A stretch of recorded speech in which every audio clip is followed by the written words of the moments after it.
En la clase pasada vimos las dos ilustraciones que preceden y siguen al texto de hoy. Hoy llegamos al meollo del bocadillo. Recuerda que hablábamos de que deberíamos considerar estas cartas como antiguos mensajes de audio del escritor, como un largo mensaje de WhatsApp. Realmente nos ayuda a entender lo que está sucediendo en esta sección de los versículos 9 a 20. Se puede oír a Pablo frustrado y decepcionado con los Gálatas, como un padre preocupado por sus hijos.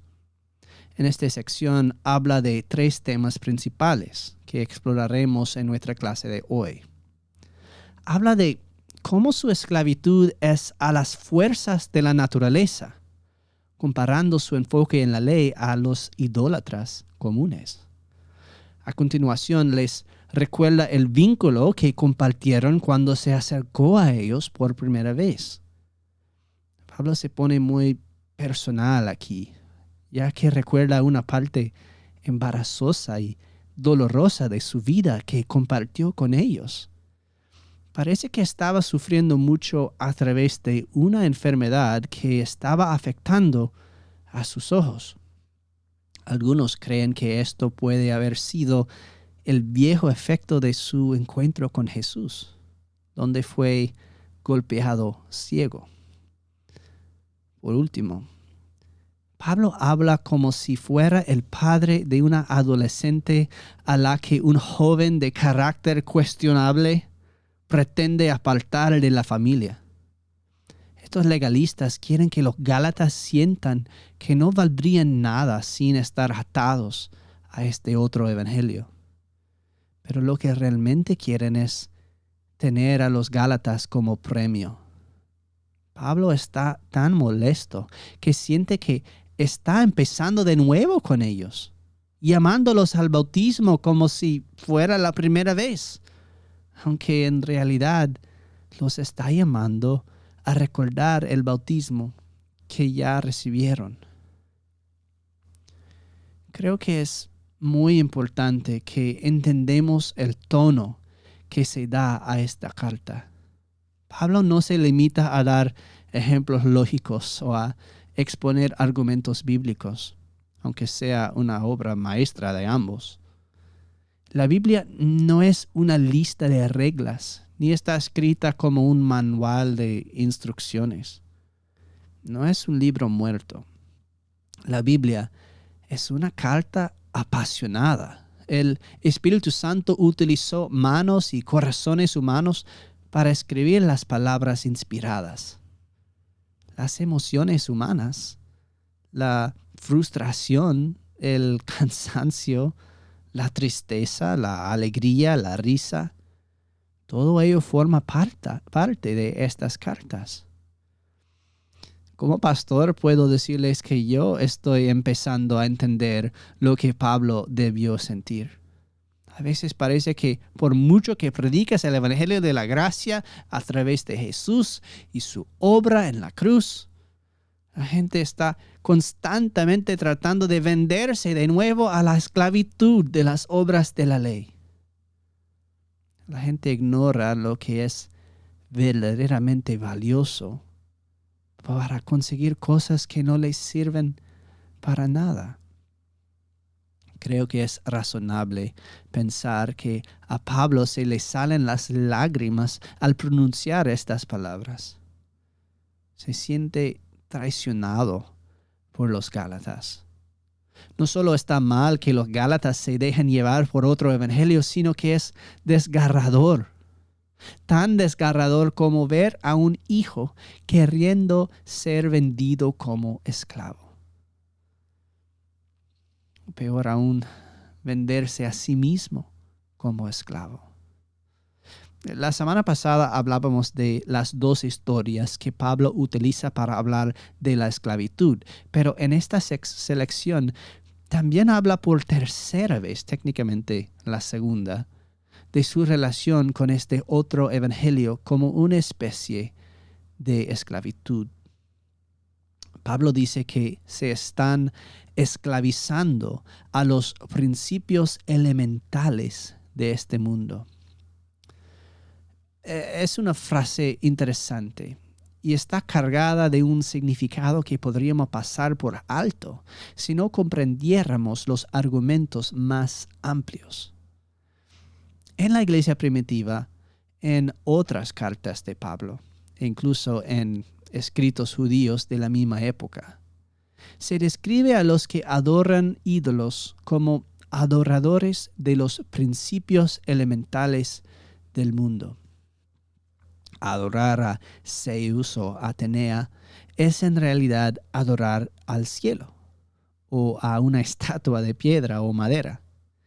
Idolatría es adorar la creación en lugar del Creador.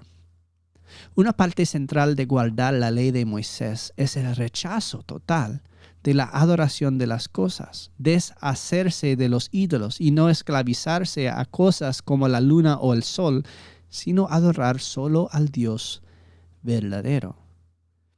Sin duda, los legalistas enfatizaban esto mismo todo el tiempo. No es probable que los habitantes de Galacia fueran étnicamente judíos.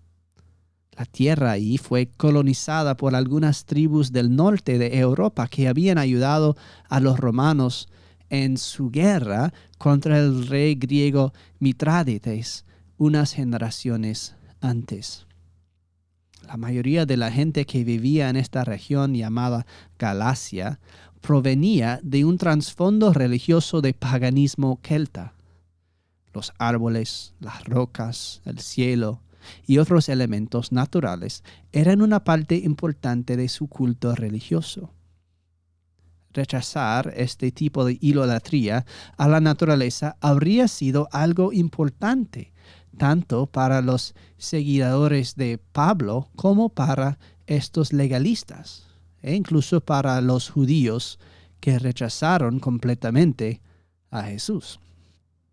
Yo no dudo que los gálatas se avergonzaron de sus vidas anteriores de idolatría a los árboles, dioses y diosas y los diferentes poderes espirituales del bosque. Esto es lo que hace tan interesante la acusación que Pablo hace aquí. Pablo está diciendo que el mensaje de los legalistas es, en realidad, solo un retorno a la misma vieja idolatría. Decir que la salvación depende de guardar días de reposo especiales, de los movimientos de los planetas y las estrellas, de comer ciertos alimentos y de someter sus cuerpos al cuchillo para guardar el rito de la circuncisión, es esclavizarse a los elementos del mundo otra vez. Si estos maestros quieren presumir de lo bien que entienden y guardan la ley de Moisés, deberían empezar por el primer mandamiento, en lugar de convertir la propia ley de Dios en un ídolo. La ley de Dios había tomado el lugar de Dios, de tal manera que cuando el propósito para el cual Dios había dado la ley llegó a completarse y Dios deseó mostrar misericordia y gracia, su obra fue ignorada y puesto a un lado. Dios en la cruz se escondió en el armario y la ley del Antiguo Testamento se convirtió en algo opuesto a la increíble obra de amor de Dios en la nueva alianza. Esto es algo terrible, en verdad, porque cuando nuestro Dios se convierte en algo que no es el Dios verdadero, el Padre, el Hijo y el Espíritu Santo, sino en algo bueno que Él creó, incluso la ley misma, nos convertimos en esclavos. La ley de Dios es buena y verdadera, así como los árboles y los ríos son una parte hermosa y buena de su creación y voluntad. Pero cuando echamos a Dios de su propio templo para adorar a estas cosas creadas, nos convertimos en esclavos. Los gálatas que cayeron en esta nueva idolatría estaban poniendo su confianza en su habilidad de guardar la ley. todas sus demandas de guardar los sábados, días y meses, leyes de comida, circuncisión y de creerse justos por sus obras. Su confianza se basaba en guardar la ley, y no en la obra salvadora de Jesús, que guardó la ley por ellos. Ellos mismos estaban tallando ídolos a partir de los mandamientos. No es de extrañar que Pablo se preguntara si todo su trabajo de proclamarles las buenas nuevas de Jesús había sido en vano. Hay una última imagen que quiero comentar con ustedes de esta sección de súplicas de Pablo en medio de sus argumentos detallados. En los versículos 12 a 15 tenemos la vívida imagen de la presentación original del Evangelio de Pablo a los Gálatas. La historia quizá no sea lo que habríamos esperado. ¿En qué tipo de persona piensa cuando lee las palabras del apóstol Pablo? ¿Cómo se imagina que era y cómo sonaba? Su importancia histórica nos hace pensar en él como con un aspecto de orador heroico y poderoso. Sus aventuras por el mundo nos hace pensar en él como un hombre apuesto, poderoso, valiente. Pero esta no es la imagen que Pablo nos da de sí mismo. En sus cartas, Pablo se describe a sí mismo como alguien de modales suaves, que no tiene una voz potente, y en muchas de estas historias como alguien que se parece más a un perro callejero al que han pateado demasiadas veces que un aventurero heroico. No es un predicador carismático al estilo televisivo. No viste a la última moda ni lleva un corte de pelo a la última. Pablo, según sus propias descripciones y la tradición de la iglesia primitiva, parece y suena como un perdedor. ¿Le sorprende? A mí sí que me sorprende, tanto que siempre tengo que recordármelo cuando intento escuchar la voz original de Pablo en sus cartas. La historia que cuenta aquí de su llegada a Galacia es fascinante. Pablo no llegó a Galacia para montar un gran espectáculo en la sala de conciertos local con músicos profesionales y agentes que se adelantaran a exagerar su importancia. No hizo una cruzada que atrajera a grandes multitudes, una noche de milagros con una banda de alabanza.